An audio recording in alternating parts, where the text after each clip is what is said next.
Good evening, everyone, and welcome to the Bladensburg Town Council work session for Monday, November 14th, 2022. Thank you for joining.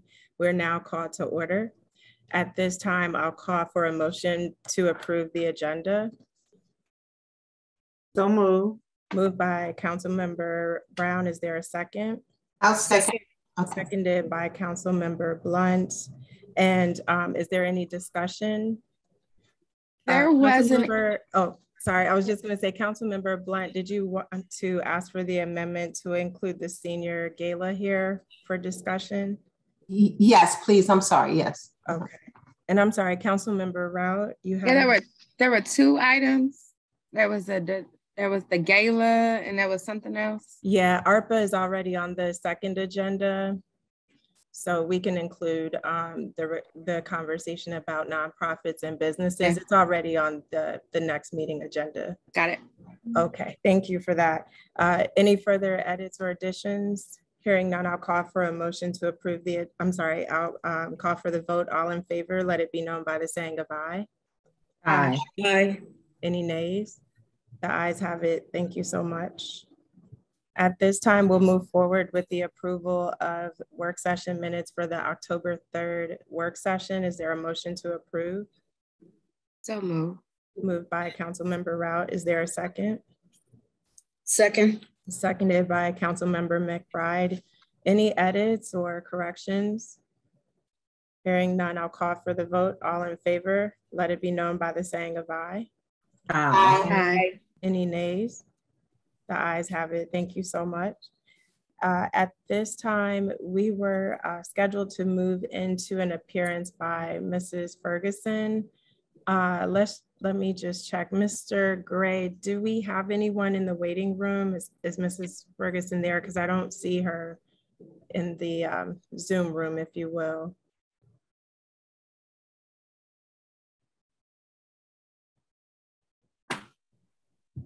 If she isn't there, then I would recommend we move forward with the next appearance. And then Mr. Charnovich, if you're able to give her a quick call or text her and just let her know to give us about 25 minutes before joining, because I do recall she had another meeting tonight as well. Do we have any? Thank you, Mayor. I can do that. Okay, thank you. And Mr. Gray, just to confirm, do you see anyone in the waiting room? Okay, that is a no, he does not. So if we could move to the next item under appearances, which is for Mr. Sam Parker of Amen Trust. He is a board member.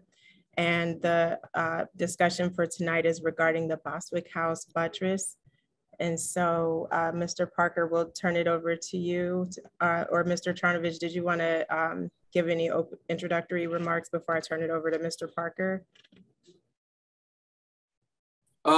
Sure, Mayor James, I can do that. Just a quick synopsis on this topic. It's my understanding that the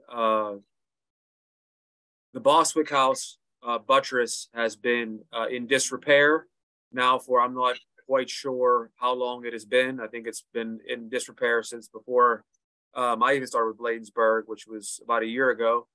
And the Amen Trust have been working on going to bid with an architect to do some repair work on the buttress. And within the last couple of months, they had received the bids for the buttress. I actually sat in on the bid review call with members of the Amen Trust and the architect to review the bids that were submitted. And it's my understanding, for various reasons, that the bids came in higher, much higher than I think was originally anticipated. So Mr. Parker, on behalf of the Amen Trust, wanted to attend tonight's meeting to discuss the concept of what it would take to ask the town to consider helping pay the cost of the buttress repair. So with that, I don't want to put any words in Mr. Parker's mouth, but I can turn it over to Sam. Thanks for coming, Sam. Sure. Thanks for giving me the time to talk about this. I wanted to put it in a bigger perspective to get the total understanding of where we are, where we're trying to go, and why we're in this particular situation. The Amen Trust, as you may or may not know, is a nonprofit trust, and we've been working to help restore, maintain, and develop historic sites in and around the town of Bladensburg. We've been around for a number of years and worked on a number of specific projects in the town of Bladensburg. But over the last, I guess 4 or 5 years, we had entered into an agreement with the town to specifically help in the restoration of Boswick, and with the ultimate goal of totally renovating the house and the grounds for a community use, also ultimately to some adaptive reuse. But in starting the process, what we wanted to do was to look at some of the safety issues around the property, and those necessary improvements that had to be done in order to at least hold some stability of stabilization in the building. So in I think it was in 2017, we wrote a joint grant with the town to restore the front porch, and also to deal with the buttress, which was destroyed during a severe windstorm, probably back in 2012. It's really been that long. And to go through the necessary, not only the physical restoration, but because it's a historic property, you have to go through all the approvals by the Maryland Historical Trust and by the county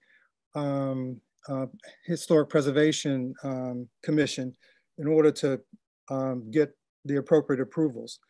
So that initial grant process was a total of $175,000 to do the porch and to work on the buttress. We finished the porch, we restored the porch. The buttress was more complicated because it includes some structural integrity of the south wall, which the buttress was helping to hold up. And so we had to do a number of things, which included bracing the entire south wall before we could start any work, and also to stabilize that particular wall so no additional damage was done.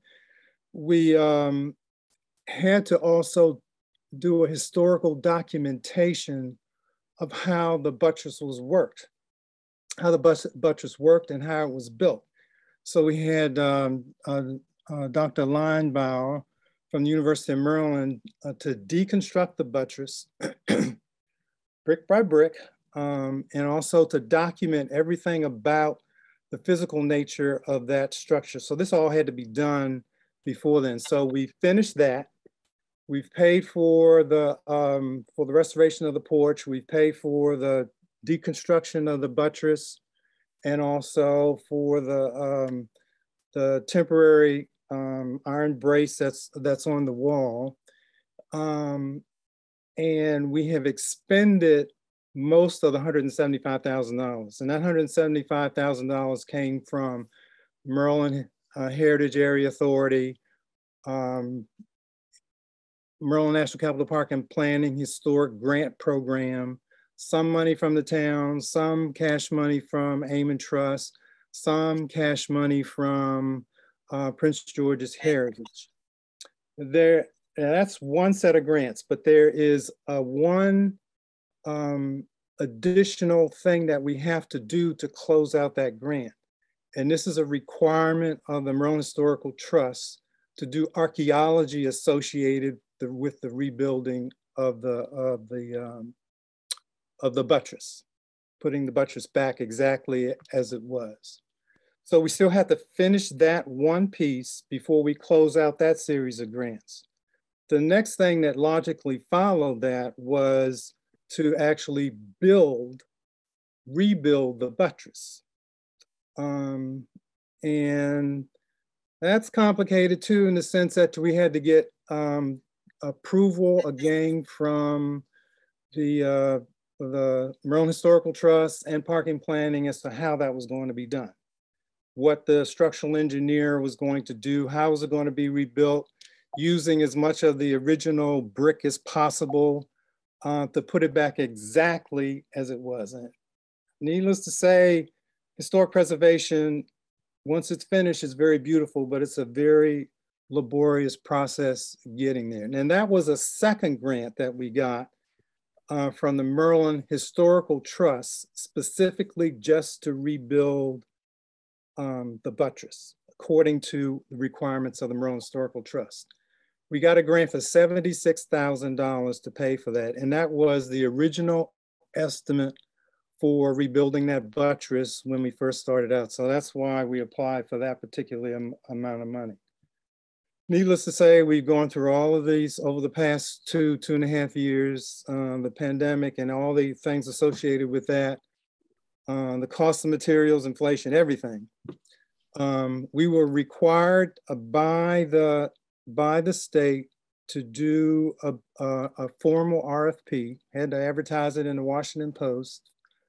We put it out to bid, and that's what Rich said, that he was part of that process.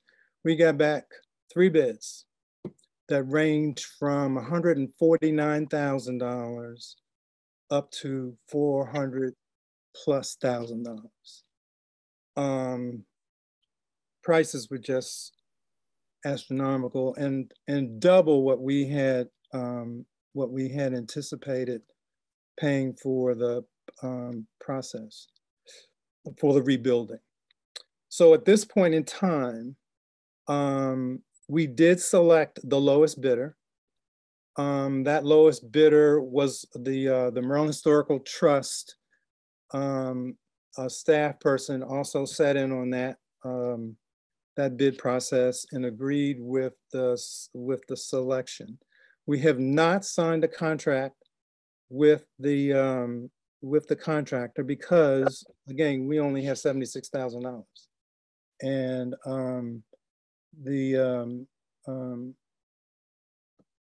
and so the question was, how then do we find the extra money? And that's where we have come to the town to help support the difference. I don't know if you sent got a copy of the budget that I sent out, which explains the earlier grants, the costs associated with that, the additional costs, cash requirements of the grant. Now, one particular thing with the first set of grants that did the porch and the deconstruction of the buttress, it was a 100% match. So for the $87,000 that we originally got from the first 2 grants, we had to match that money.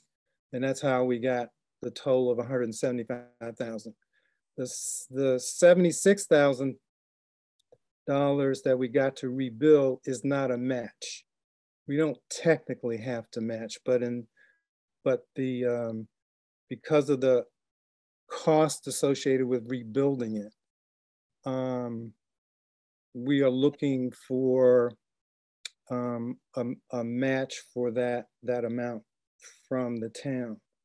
There are some additional costs associated with that project that I've included in that, and that's a contingency of 10% of the construction costs, which is about $15,000. And I included that contingency because one of the things that we are not totally sure about is how much of the original brick that was saved, every piece of brick that was possibly deconstructed was saved with the potential of using that brick to rebuild it. We don't know really what the quality of that brick is. We've had some people look at it and it's not the best quality. Doesn't have structural integrity. Some of it can be used just for facing. So there may be a need to look for additional new brick, which may increase the cost somewhat, increase our cost somewhat. So just as an insurance piece, I did add that contingency on top of the additional cash that we were looking for. And remember, I said that the last thing we need to do is the archaeology, which cost, we have a bid for that. We've had a bid for that quite a while, and that work has been approved by the state as to how they're going to do it, the extent of it. And that's, that cost of that is $19,280.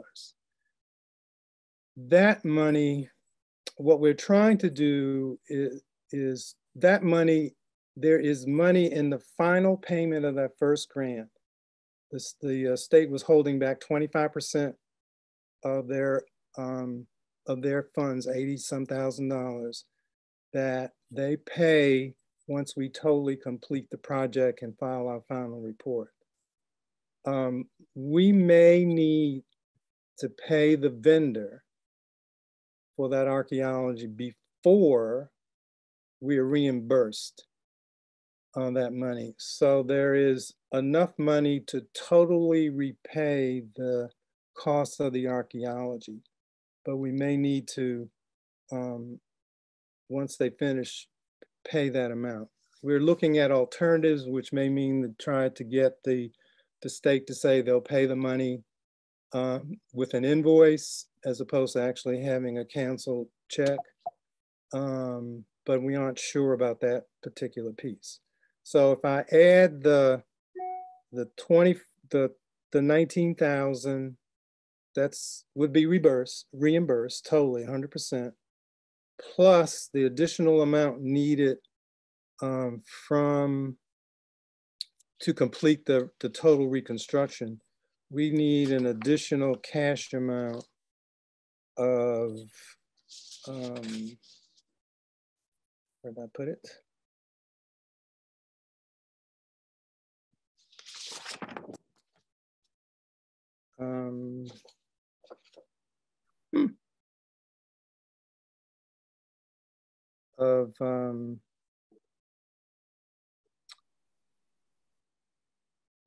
I wrote it down somewhere in this place, the number, but it's about $100,000, a little over 100,000, I believe.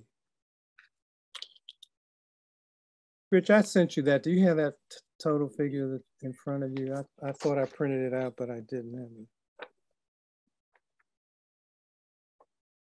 I can add it. I can add the two quickly. That's all.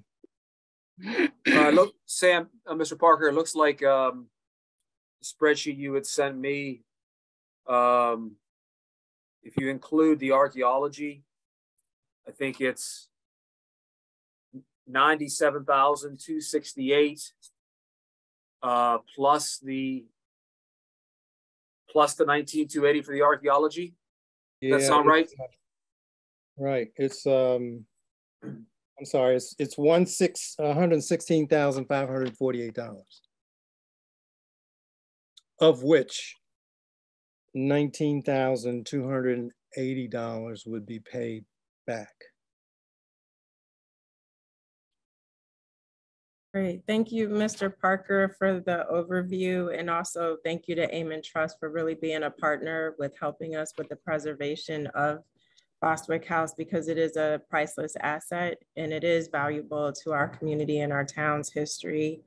I definitely understand the position that you're in with the cost of materials going up, because we're seeing that across industries in terms of food, gas, building materials. And I think what's unique here is the fact that we can't just go to Lowe's and purchase a 2x4 to put on that property. I mean, this is a historic site, as you mentioned before. The whole process of deconstructing and then reconstructing really has to be followed to the letter and with the proper materials, which those materials are critical to the success of the overall project. So I do understand the 19K. If we are amenable in putting that up front, we would be able to be reimbursed from the 20% of the final grant payment that would come back if we're able to front that. And that would be for the archaeological contractor, which the requirements are the requirements. I mean, we can't argue with historic preservation to say we are advocating to skip that step. So I appreciate you taking the time to lay this out, but want to open it up to the council for any questions or comments for Mr. Parker.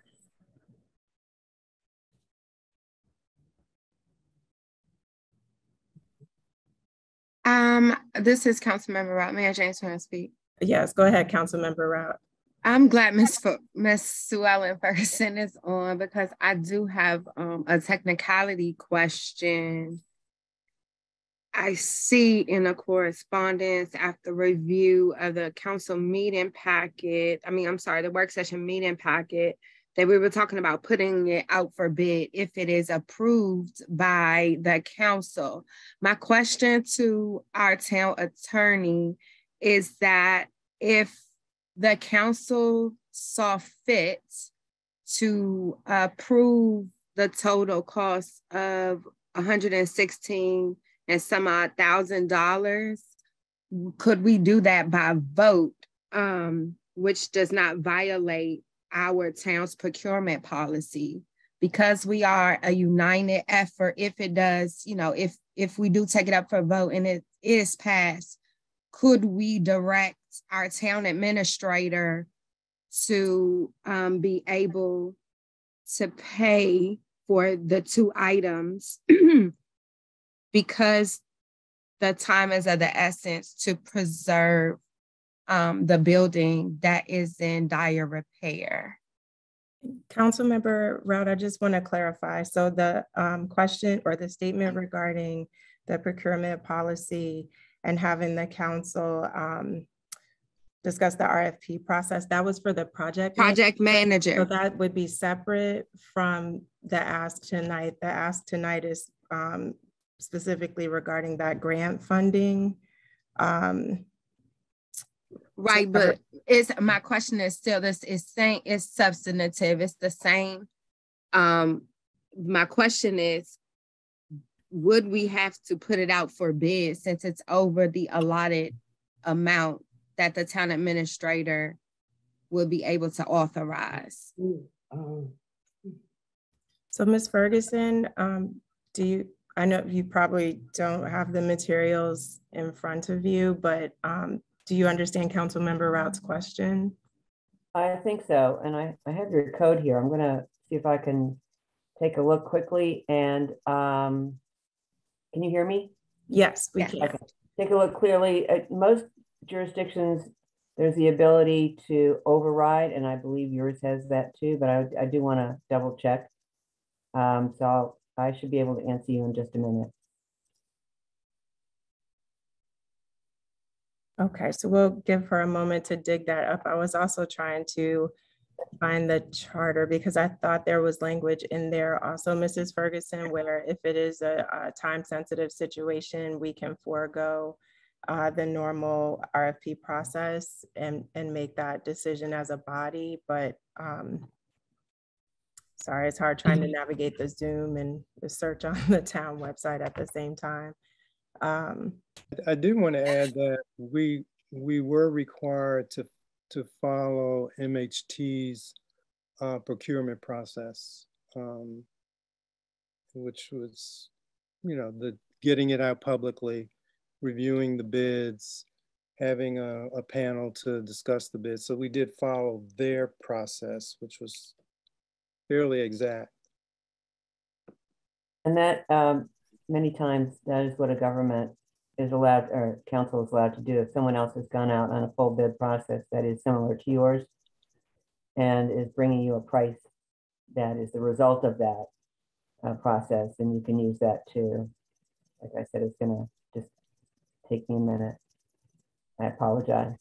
No worries, Mrs. Ferguson. With that response, Mayor, I want to withdraw my question. Okay, thank you, Councilmember Rout. And Mrs. Ferguson, Did you catch that? So I did. save you. We'll just confirm that a little bit later just to make sure anyway, but yes, I understand. Perfect. Thank you so much. Any other, oh, I do see your hand. Councilmember Brown. Thanks, Mayor. Any time, oh no, I was just asking, what is the time frame? Is there a time frame for that, Ms. Parker? We did the formal bid process is over over a month ago, and we do have an architect that was helping us prepare the bid documents and oversee all that. And we've kind of gone over technically the time period, but there's been some conversation with the contractor. They really aren't in the rush at this moment. They were looking for, start sometime after the first of the year. But we're just worried that we're in this peculiar position where the price could easily go up. And if they started to go up on the price, we'd have to decide whether or not we wanted to go up back out for bid. So it's still holding at the moment. Right. But the longer it goes, the iffier it gets. Yeah, and then we're coming upon the cold weather and maybe inclement weather and those kinds of things that I'm sure are taken into consideration. And then also the grant, the one that's for the reimbursement, is there a time frame around it, $19,280 for that reimbursement? We have gotten extensions, and our latest extension gives us until December of 2023. Oh, December 2023. Right, so we don't really have a problem with losing the grants or anything like that. And they've been very, very amenable as long as we show progress, because everybody's had the same issues, especially going through the pandemic area. So we aren't out there by ourselves when it comes to extensions. That's the latest one we have. Oh, okay. Okay. Yeah, so mine mainly around timelines. Great, thank you for those questions, Councilmember Brown. Thank you. Just want to make sure I go around the virtual room. Councilmember Blunt, okay, you're good. Councilmember McBride, any questions? No. Okay, thank you. So in terms of our path forward for funding Mr. Charnovich and Mr. Tonelli, really it's a question for you in terms of a recommendation for covering the gap. I know in looking at the budget and where we are as of the end of October, it doesn't appear we have enough to cover it under our building maintenance line item. But I know that, of course, we have ARPA funding, which can be used for capital projects such as this. But just wanted to see from a staff perspective, if you had any recommendations. I'll go first. I mean, ARPA, of course, will be my first go-to for anything that's not budgeted or anything, because that's what the ARPA funds are for, to supplant anything in the, in your operating fund. Once we get the final numbers, we'll know Sam, when the bid process and everything. I mean, we'll know by the time it washes out, we'll have a better idea where we are with our own current funds in case there's like a surplus or, unused budget line items. We can move items first out of our general fund, to reallocate the budget amendment, or if it's not there, we just do a budget amendment through the ARPA funds. So good news is we have ARPA funding. So that's for timeliness. This follows, it's good timing that we're doing it now. And it's obviously very neat. As Sam said, we started on this back in 2017, actually even way before that, actually when the buttress went down in the derecho. So, but that's just my thoughts. Yeah, thank you for that, Mr. Tonelli. Councilmember Rout, I see your hand. Sorry if I missed you earlier. I just noticed it was. No, you didn't. I just Okay. raised it. Okay. That's what I was going to, I wanted to make a comment to my colleagues. I remember Mr. Tonelli coming to us last time we started talking about ARPA, when, you know, the federal government is really looking at where is our burn rate and are we even using what we have?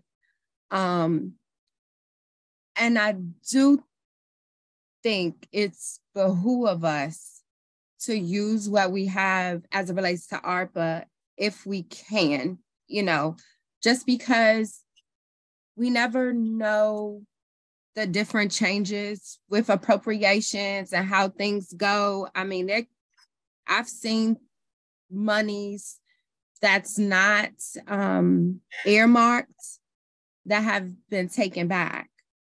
So I would really encourage us to, if this is something, if this is our pleasure, take it out of ARPA. Because like Mr. Tonelli said, I support what he said, it is what it's there for.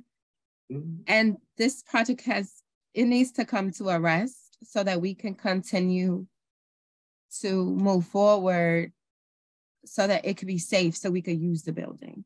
Like right now, it's just, I mean, we can't even use it to even like post, you know, open it up to the public or anything. So I just want you guys to think about that. Thank you, Councilmember Rao. I will say it is stable.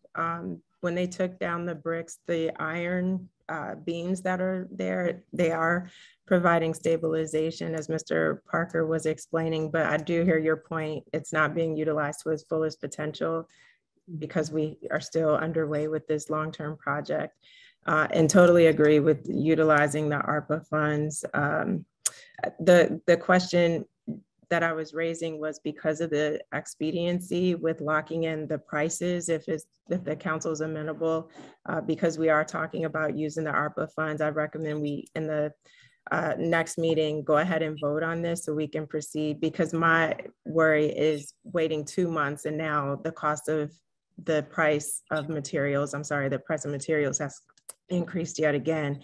And I'd hate to see us have to come back to the table because we now have to put in another $10,000 or $15,000. Councilmember Brown, I see your hand. Or was that earlier? No, I took it down, put it back up. Thanks, Mayor. Thanks for that. And in terms of, I do agree with using the ARPA funding, but looking at the time frame, because this is November, then you know if we come back to another meeting, that's going to be in December. What does that look like in terms of trying to get that portion started before the end of this 2022, and then after that that archaeological piece, after that part has been completed, then you know what's the next step? What other funding is going to be needed for further restoration? And yes. So that's so. Mr. Parker, do you mind answering just to the best of your awareness what the timeline would look like if we're able to approve funding tonight in terms of the work being done? The archaeology has to, you're right, has to be done first. And that's going to take 6 to 8 weeks. That's the earliest, that's the latest I've heard from the archaeologists. And that's when I said the contractor was looking to start sometime next year. So what we were trying to do is 2 things. One is get the archaeology work done. That has to be done no matter what, whether the work is done end of this year or next year, whenever, it has to be done. And so if we can get that out of the way, we can complete the first group of grants, file the final report, close out that, get the remaining money, and that's done. You know, that's finished. And then we can, if we lock in the contractor, I'm not really concerned for them to start at the end of this year. I'm just concerned about locking in the contract and then setting a date with them of when it's best for them to start. But if I can get the archaeology out the way, that starts to open up the time frame of working with the contractor, saying that'll be finished by then. Now we can set a firm date for when you can start.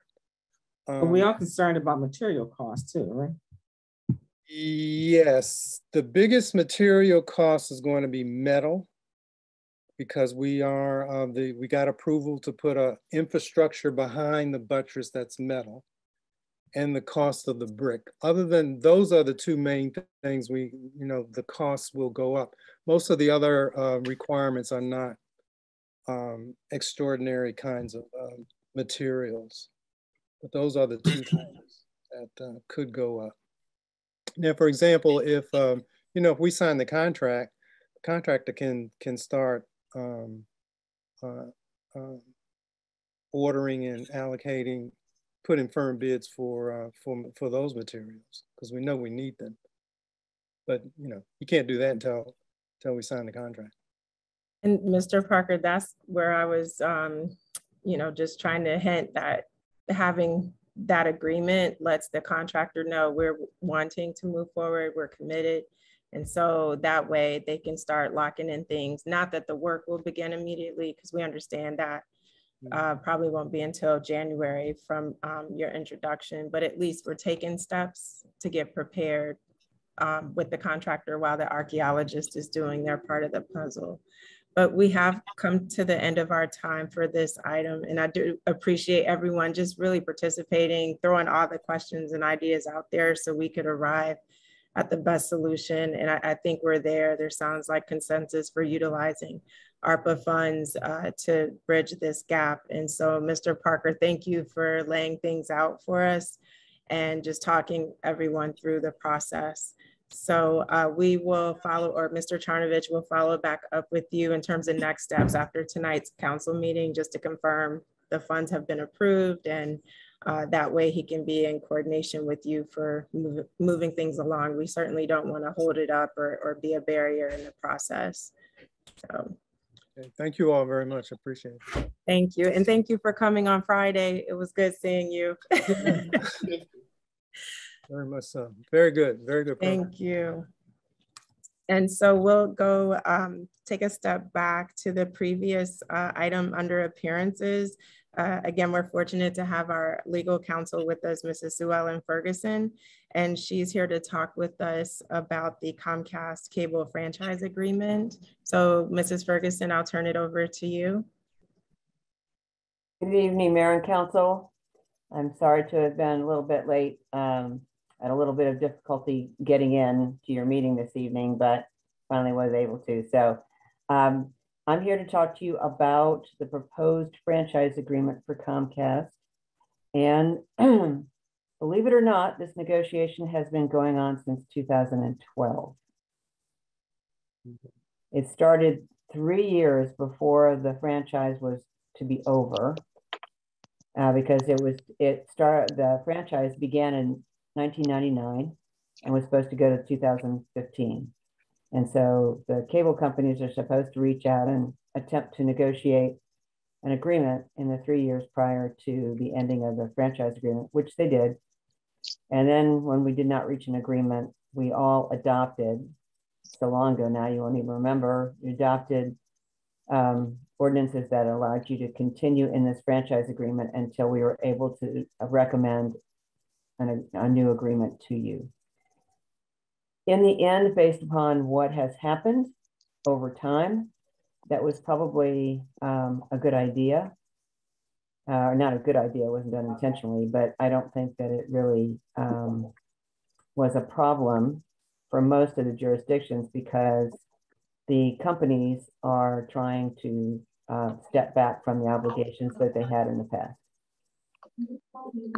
However, we have gotten to a place where, after a long time of discussing this, that we have a settlement agreement to cover the INET, and we have a franchise agreement to recommend to you. It is one that the county is also recommending.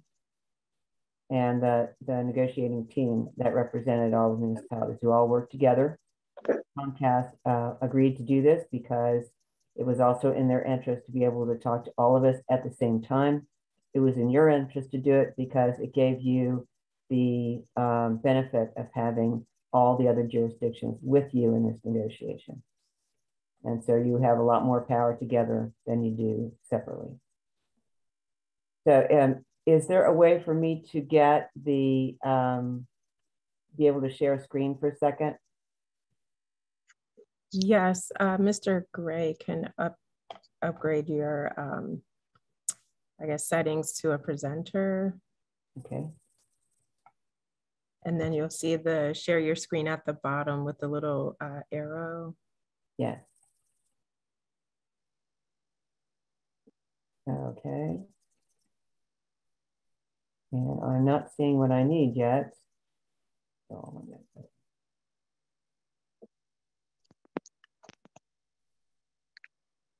Still nothing on your end? no, I see some things, but here, I probably have too many things open. That's the problem. Here we go. All right, it should be coming up. We can see something happening. Good.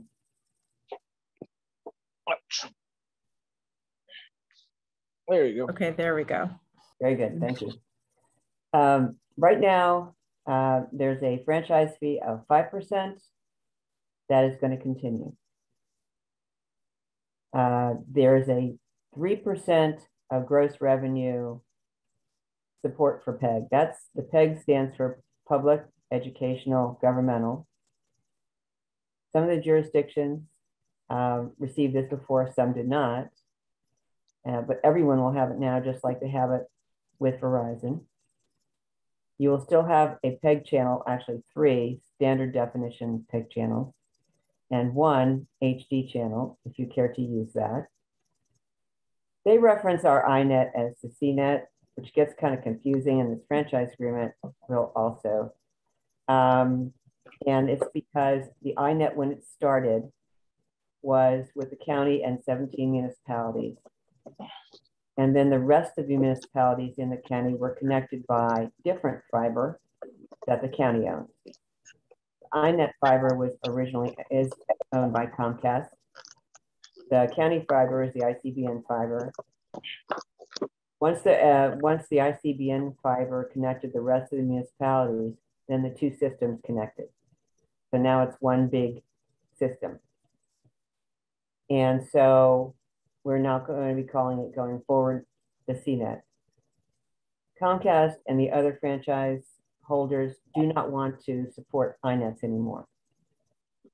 And so we have this franchise is for 10 years, and we have procured the agreement for them to continue to support the iNet for another 10 years during this franchise.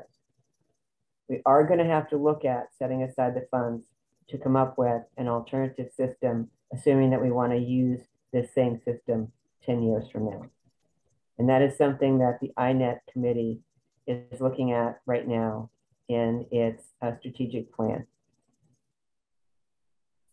You now have free services in your government building drops for Comcast, and those will continue.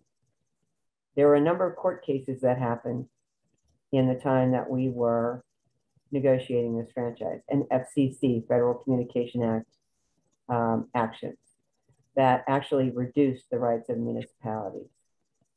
However, they are going to be continuing for the free, the drops. They charge you for those, but we've gotten it defined so that it just means for the little extra cost that it would cost them to provide that to you from what they have to have out there to run a wire to your building anyway. So if they ever do charge for it, it should be fairly minimal. The build outs you're not so interested in because you are generally built out.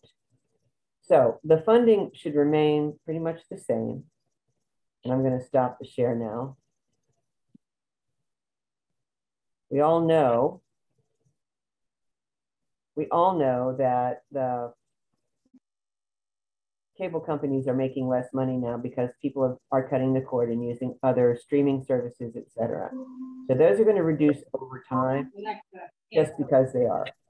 There's no way to control that. But for the time that the cable companies continue to exist and bring in funds, we have also gotten the definition of gross revenues against which you get your percentage to be enlarged. So there should be a little bit more money with that. The negotiating team had the benefit of a cable attorney, a nationwide cable attorney who also assisted this group. And he has reassured us, and I think Rich was on the phone the other day when we had the meeting, the meeting of all the municipalities, staff, that this is one of the richer franchises in the United States, between the franchise here and the franchise in Montgomery County. And so we are reassured in telling you that this is one of the better deals that you can get in the United States in your franchise agreement. So we're recommending it to you. As I said, there are some downsides to this. One of them is that we have to make plans as to what to do to replace the iNet fiber 10 years from now. But we are looking at that and trying to find a way to do it with the least possible amount of money. Running fiber is very expensive, but you should have some money in the bank too for PEG monies that you get. And you will also now have to pay a maintenance fee to use the iNet, but it will be spread out over all of the municipalities and the county as your other iNet costs are right now. And so I don't anticipate that your iNet contribution will go up that much for budgeting purposes. We're going to be asking the budget person, Steve Grove, to put together the numbers and let you know what the additional cost for the iNet maintenance will be. But it's capped. You know what it's going to be. It's a lot less than it would have been had you been trying to get these services from Comcast directly. We need to know from you, every building you have a drop-in, and every building you have a cable connection in from which you cablecast. And to confirm your iNet sites. Need these 3 things from you. And ask that you introduce the cable ordinance. I have been working with the county's version of the cable ordinance. I am just about done to have it conformed to the towns and the cities. There are a few provisions that are different. Just because the county is the county and has a cable commission, you don't have a cable commission, things of that nature.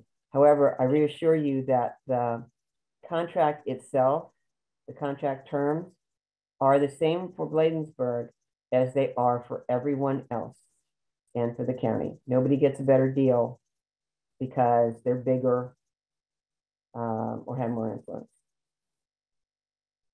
So, and that's one of the good things about working together as a group. So that's about what I have to say about it. We will have you can hopefully introduce, we will have the franchise agreement, which is, 90 pages, unfortunately, or something of that, length, conformed to Bladensburg very shortly and able to be looked at by your residents so they will know what it is you're going to be adopting. Thank you, Ms. Ferguson, for leading the effort. I know you've been at the forefront of this issue and the conversations with Comcast, and it hasn't been easy. And as you said, it's been over several years. The 3 items that you said we need to get, which of course include passing the ordinance, but also providing every building that has a drop and cable connection, and also you mentioned something about confirming the iNet site. I didn't hear a deadline for when we need to provide that information.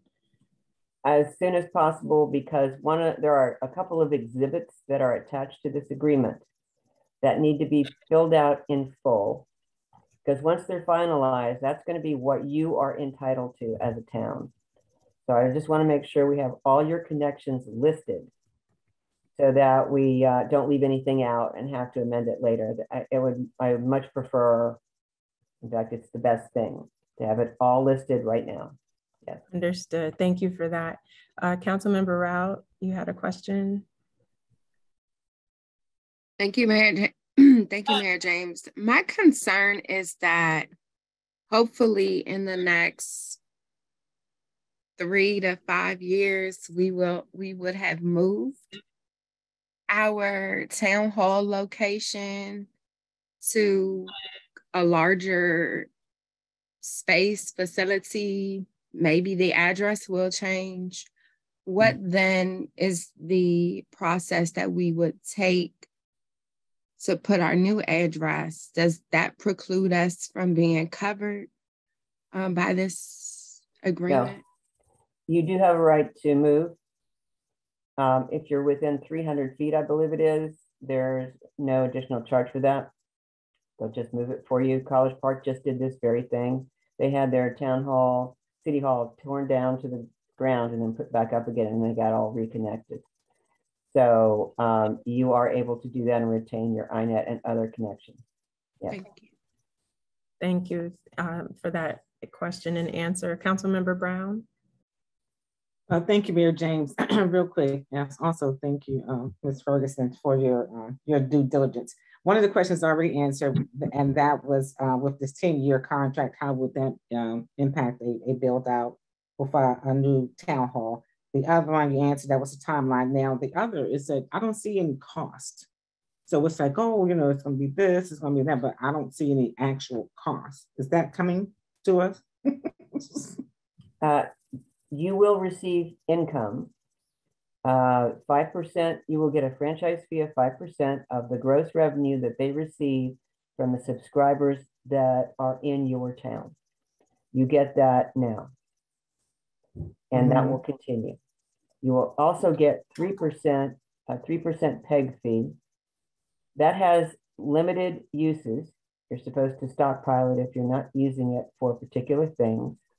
However, you will be allowed to use it for paying any maintenance fee that you'll be charged for the INET.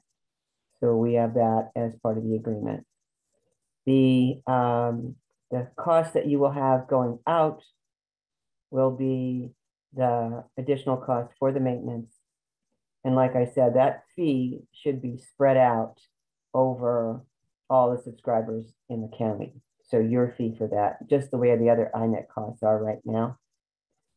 So your cost on that will be fairly low, and we'll be able to give numbers fairly soon so that you can have that for your budget.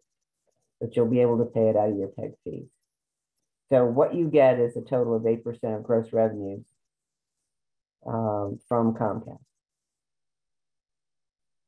Thank you, Mrs. Ferguson. Did that answer your question, Councilmember Brown? For now, I mean, yes and no, but I'm fine. I'll let Mr. Vito go. He has great. And I just want to highlight, we have 45 more minutes of content on the agenda, and we're at 6:25, so we do need to pick up the pace a little bit. Mr. Tinelli. I was about to say, any way to lower my hand after you just said that? So no. I'm just kidding. Real quick, what Ms. Ferguson talked about, just a little bit more background. She said, as I've told you before during budgeting, as people cut the cord and everything, our franchise fees when I first started here were around like close to $80,000 a year from Comcast. I think they're down to like in the low 60s right now. So the fee revenue has gone down, and INET we pay about $9,000 per year for the service charges, and also the legal charges for the negotiations are pulled amongst all the municipalities too, which is great because that cost is spread out evenly or based on population, I believe. So I can't remember, but so all that's taken care of for us, thankfully. We don't have to get involved in directly. We have great representation there. So that's all. Great, great. Councilmember Blunt, I'm sorry. This hand, it's like the same color as your cabinet behind there. So I apologize if your hand was up for a while. I mean, that's okay. Question, because I know our management company had us to do a survey with all the residents in the building asking what type of service do they have. And we've been doing that now for 3 weeks, and we sent them over a chart. But question, while we was doing it, is there going to be additional fees or costs that's going up with like Comcast, Verizon, any of that? Would residents be charged more for their services? They don't charge the city or towns, cities or towns. Okay. They do charge their subscribers, and they have to give them notice. There are consumer protection rules as part of the franchise agreement, so they have to give prior notice before doing it. But as you know, nothing goes down. I know. Okay, thank you. Thank you so much for all the questions and discussion points on this. And Mrs. Ferguson, again, thank you for joining us and for your patience. I know we had a lengthier discussion prior to this, but we had to tag you in there as well. So I appreciate you jumping in. But I know you have another meeting, so you're welcome to stay for as long as you want, or take off now, and we'll keep running on through the agenda. The next item under old business is just an update on the Thanksgiving dinner food distribution. So we're on schedule to have this take place Saturday at Bladensburg High School.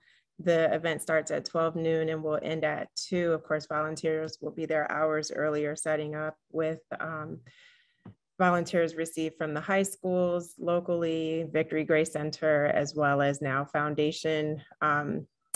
Not sure if anyone had any specific questions or wanted to share any other updates about that, but registrations are coming in. I think all of us are pushing to make sure all the wards get the word and are signing up. And for those watching, if you are not in need, if you know of neighbors in Bladensburg who are in need of a nice Thanksgiving meal, please encourage them to sign up. If you have senior neighbors who don't really know how to sign up on the computer, just if you could do it for them, or have them call town hall, and one of our friendly staff members can help them get signed up. And in cases where we have residents, of course, who have a challenge with transportation, if the need is that we need to drop the Thanksgiving basket off, if you could just call town hall and make that request, that would be helpful to us as well. And that number is 301-927-7048. So if there are no other questions on that, I'll keep moving, because there's quite a few things under new business that we need to get to. So seeing excuse me, Brown. just real quick, because I know we have a whole lot on the agenda here that we're trying to get through. It's a lot on the agenda. Real quick, in terms of the senior buildings for the Thanksgiving, are we, some of the flyers are being distributed to the senior buildings, but are we also taking baskets to the senior building specifically for the ones who can't get out? Correct, yes. And so Councilmember McBride offered to help lead up that effort for the senior buildings. So if you want to connect with her, if you're able to assist, that would be fantastic. Okay, all right, thank you. Thank you. All right, so we have completed old business and we're on to new business. Chief has been waiting patiently, and I think you're going to take us through items A, B, and C. So over to you, Chief. Yes, ma'am. Good afternoon. Excuse me, Chief. I'm sorry. You don't have 25 minutes. Okay. Oh, yeah. I'll be quick. Oh, yeah. So good afternoon, Mayor, Council, colleagues, and community. As you guys know, on October the 10th, we had an unfortunate incident, officer-involved shooting. Two individuals were tampering with motor vehicles, and when officers arrived in the area, one of the suspects fled on foot and he was apprehended. Second suspect decided to enter into a stolen vehicle and try to run over the officers. In the process of that, he rammed one of the cruisers, which was a 2017 Ford Interceptor. And we had the insurance company come out and assess the significant damage, and he determined that the frame was bent on the vehicle, and he put the vehicle at a total loss. So I'm here tonight to ask the council for a replacement vehicle for that. We were notified on October 25th that that vehicle was in fact totaled, and the value of the damages were over $27,000, and the adjuster put the value of the cruiser at $15,075. So I am asking the council if they would consider replacing that vehicle. There was no fault of the officer. It was strictly the suspect's intent to escape, and in the process, run over an officer and damage our vehicles without any consideration of life or property. So I'm asking the council if you guys would consider replacing that vehicle that was lost. It was a 2017, and we, obviously we in 2022. They have stopped production on the 2022s and sent over a quote for the 2023. Usually we pay $35,000 per vehicle, but the 2023s are slightly higher, and we are part of the state contract for those that don't know. So that means we get our cruisers at a discounted rate. So the cruisers are now, they are $44,395. I had the vendor send over the quote. And then it's about $20,000 to outfit the cruisers with the light sirens and all the equipment that goes inside of it. So with that, I will leave that. Any questions for me? Yes, thank you, Chief for Collins. that overview, Councilmember Rout. Thank you, Mayor James. My question is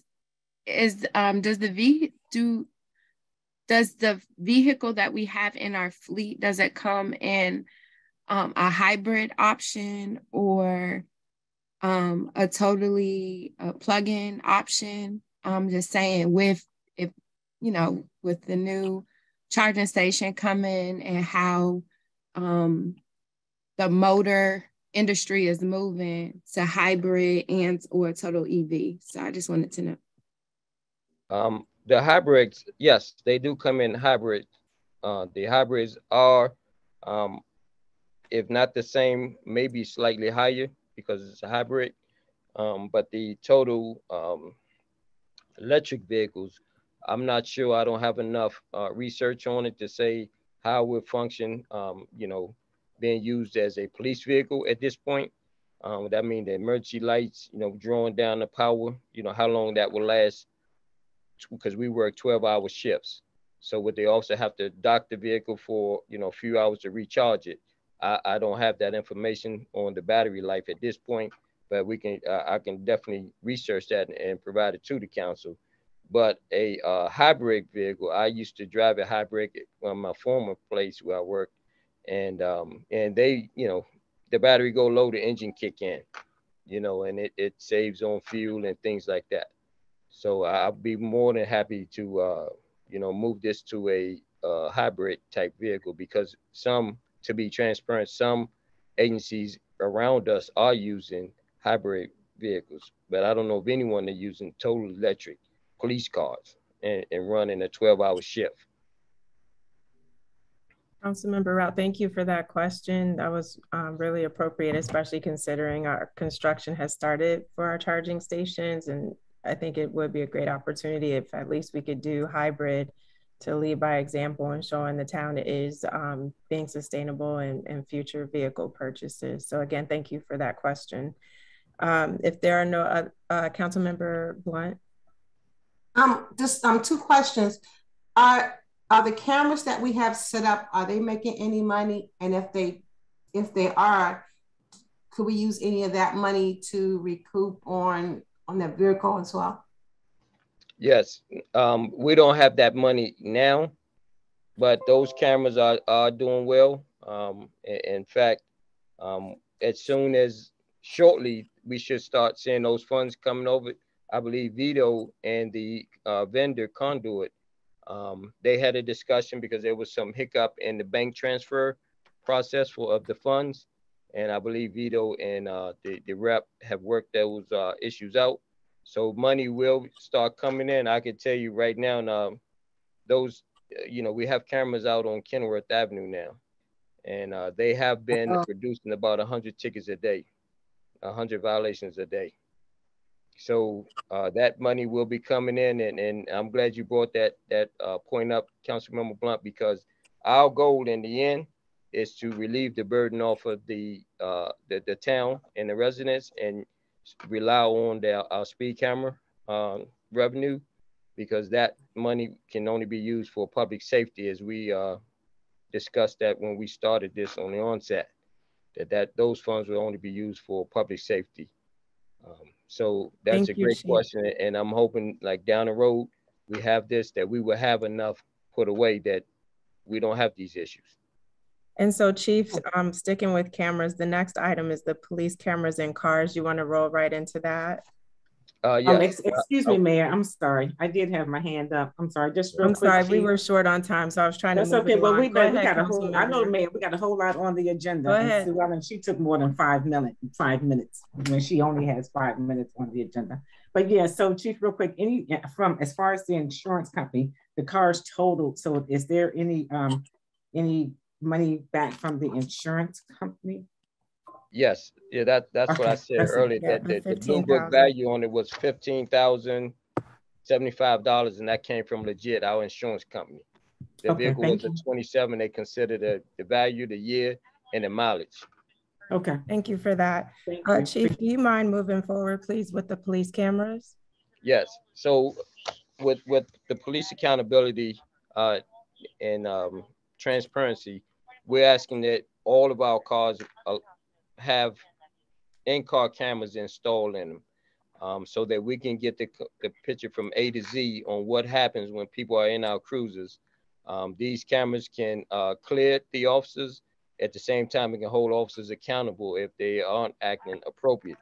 And on the House Bill 600, this is what they are recommending, having these. They've talked about the body cameras, and we have those. And now we're asking for the in-car cameras, because body camera only faces forward. It doesn't see what's going on in the back of the car, and it doesn't tell the whole story. So these cameras, they want to piggyback off of us. I'm saying they want to piggyback off the contract that we currently have for our body cameras. It's the same vendor. If you look on the front page, we've asked them to do the best that they can in savings, and $15,000 we will be saving per year. And we won't get billed until November 2023. And that will be the first payment that we will make. And hopefully we'll be in a good place with our speed cameras. So we're talking about $49,938.05. We have a total over the 5 years of $75,365. And we had to send this back to the vendor twice. And this is the best quote that they could come up with.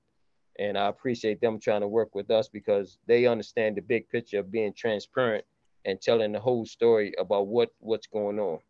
So as soon as the officers turn on their lights, these cameras will come on. It'll tell us the speed. It'll tell us if they had the license siren on. It'll tell us the time they hit the brake. And obviously it'll have the audio and visual component as well. Chief, thank you for that overview. Just a quick question.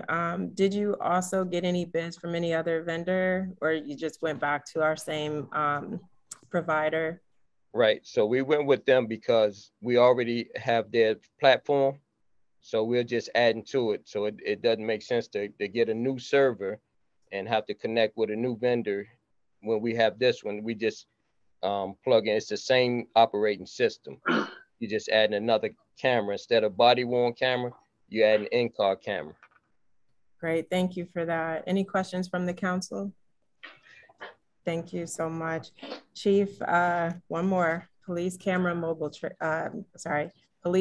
camera trailers. Yes, so the Mobile Pro system camera is what we looked at before. We looked at a couple other vendors as well, but this one does exactly what we want for, God forbid we have another shutdown. of the city. This one has the PA, the public announcement system. This one has the panning camera, and it also has the spotlight. So this is the one that we could put in the park, and we could put in different locations. But the beauty of this one is a contractor that is getting ready to start construction down in Autumn Woods wants to partner with the town, and they're willing to pay $30,000 towards this camera. And when they're done with the renovations around in Autumn Woods, the camera belongs to the town, and they are going to provide us that in writing. So the only cost for us to get a $60,000 camera is $29,874, and they are willing to write the check tomorrow because they want to give us the camera. They understand, you know, keeping the community safe, and they told us to build the camera out with all the specs, and they are willing to write the check for $30,000. After they finish the renovations down in Autumnwood, the camera belongs to the town of Bladensburg. That is fantastic news. Any questions or comments? I saw the applause from Councilmember Rout as you were giving that update, Chief. I don't know if you saw it. I'm really excited. You know, I'm excited about that. I've been asking for that for a while. But I also wanted to know, Chief, do we know how long the construction will last? So their construction project is estimated to last at least 2 years, or close to 2 years. And after that, that camera belongs to us. Thank you. Now, they are allowing us to move it around as well because they understand our hotspots. So we will be sharing the camera, but at the end of the construction project, it belongs to the town of Bladensburg. Fantastic. Thank you for that, Chief. So seeing no other hands, I'll keep rolling along. The next item on the agenda is the lobbyist services proposals. And in our packets, we received 2 proposals. One came from LA Perez Consulting, and then the other from High Street Strategies, I believe it was. Mr. Charnovich, did you want to do a quick overview? Sure, Mayor. Thank you. So I solicited proposals from 5 total firms, and we received 2 total, as you mentioned, which I placed in your packets. At least from my time here, I was in a slightly different role, but I had worked with Perez Consulting right when I first started here last January with Bladensburg. I'm not familiar with the second firm, but from a cost perspective, it looked like the Perez Consulting firm was the more cost effective choice. And at least from my perspective, that's who we worked with last year.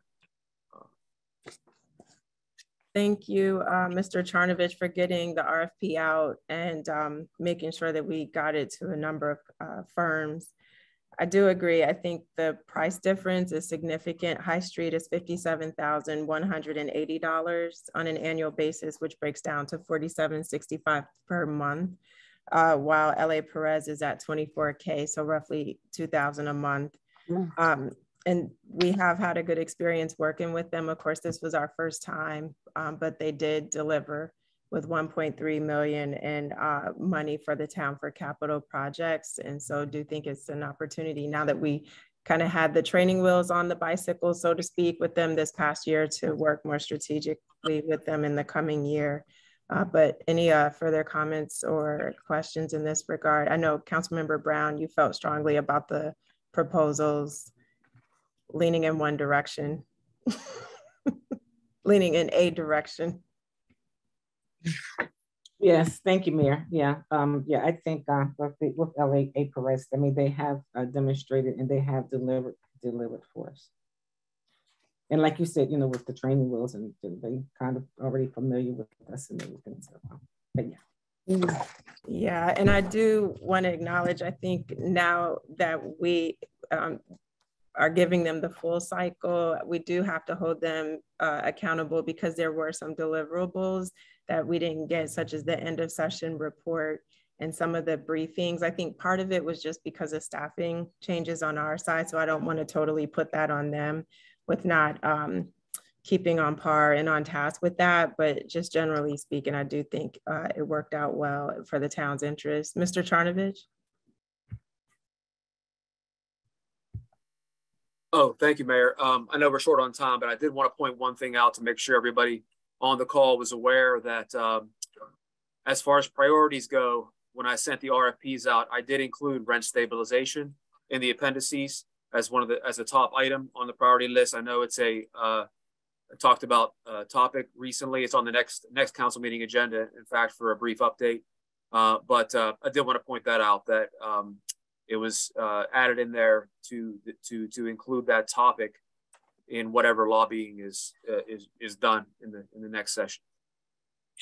Great, thank you for that update. And while you're unmuted, the next item, human resources consultant, I believe Councilmember Brown had asked for this as an agenda item. So just wanted to see where you are with this project.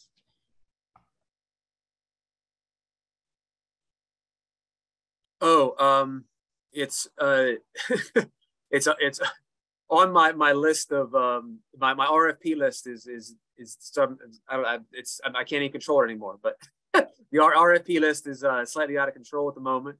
So I think where I am is I just need to know. I know I've chatted with you, Mayor, too, about I think Mr. Tonelli has was going to check in with our payroll firm regarding getting a potential quote from them on services. But also, I think the short way to say it is I need some firms. If there are any recommended firms that you would like me to go out to bid for, to get them, I'm willing to go out to talk to anybody you need me to, and I'll send it out to whoever we need to, just similar like we did for the lobbying services. But I've been juggling a lot of priorities, RFP and otherwise, and I know that's an essential one we want to get moving forward, because it's also budgeted for this year. So that's where it is. The short is it's not too far along, but we can get it moving. Perfect. And then council members, if you or any other colleagues from other municipalities have found success working with HR firms, if you wouldn't mind just sharing them with Mr. Charnovich so we can have a good pool of applicants, that would be super helpful. Councilmember Brown.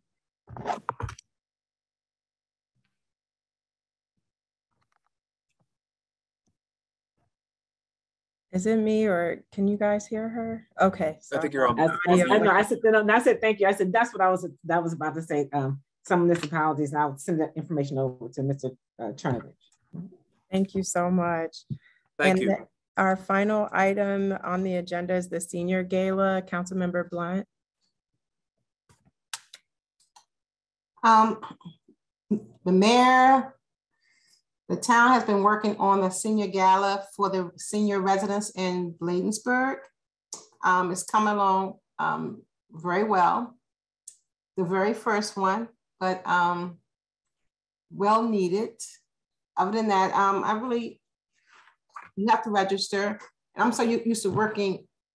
You have to register to come to the gala, pretty much. Wear your Sunday's best, please. No jeans, but come dressed to impress. And again, this is senior gala, December the 8th, and information will be coming out tomorrow as we finalize everything that's going on. That's all I have to say. It's a big to do, but I said I was not going to do that today. Okay. I'm not senior only. Yes, I am. And the theme is a winter wonderland. And Councilmember Blunt is working very hard to put this on and make it a special function for our seniors. So please look out for the flyer. It's coming soon once Councilmember Blunt says it's okay. No, Chief, you cannot participate. You're not a senior. I just saw your note. I was like, what is that? But we're hoping you a senior, like you don't have a junior. Right. Well, technically he does, but not in this context. So, but Chief will need the officers' help as well with some of the day of things to volunteer, and you do not have to have a date. The town will be your date, so that is no excuse. Please come And as Councilmember Blunt said, wear your Sunday best. If you want to throw on an evening gown, it's a gala, feel free. But again, we do want to just take this opportunity to brighten the spirits of our seniors around the holidays. Some of them have family members who look after them, but for some they don't. And so this may be the one thing that they're looking forward to over the holiday season. And we just want to lift their spirits and make them feel loved and appreciated by the community. So with that, we have come to the end of the agenda. May I have a motion to adjourn? I so moved. Moved by Councilmember Blunt. Is there a second? Second. Seconded by Councilmember Rout. Any further discussion? Hearing none, I'll call for the vote. All in favor, let it be known by the saying of aye. Aye. Any nays?